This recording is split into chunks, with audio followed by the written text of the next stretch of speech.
వాస్తవంగా ఆయన మనం ఫ్రమ్ ద బిగినింగ్ చూస్తే ఒరిజినల్ మీడియా డార్లింగ్ ఆయన. అవును మీడియా కోసం పనిచేస్తాడు ఆయన. అవును మీడియా కోరుకునే విధంగా పనిచేస్తాడు ఆయన.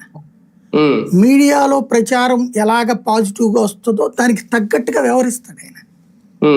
ఒకప్పుడు ఆయన మీద నా విపరీతంగా ప్రభుత్వ ఉద్యోగుల కోపం నాకు బాగా గుర్తు. 2004కి ముందు చంద్రబాబు గారు అంటే అపారమైన రెస్పెక్ట్ చూపించిన ఒక అధికారి 2004లో ఆయన ఓడిపోయిన తర్వాత కాంగ్రెస్ గవర్నమెంట్ వచ్చాక, రాజశేఖర రెడ్డి గవర్నమెంట్ వచ్చాక ఒకసారి మాటల్లో అన్నప్పుడు, మీరు ఇంతకుముందు బాబు గారు అంటే బాగా లాయల్టీ ఉంటారు, లాయలా బొక్క ఏం లేదు, అక్కడ ఆయనతో ఉన్నప్పుడు మనం జాగ్రత్తగా ఉండాలా, మీడియాలో అందరూ ఎదురుకుండా తిట్టేస్తాడు, జాగ్రత్తగా ఉండాలా, ఆయన ఓడిపోవడానికి కారణమే అది, ఉద్యోగులందరినీ దొంగల్లాగా జనం ముందు పెట్టి ఆయన హీరోలాగా ప్రొజెక్ట్ చేసుకుంటాడు, అందుకనే అందరం కలిసి కొట్టామని చెప్పాడు అనమాట ఒక కీలకమైనటువంటి అధికారి.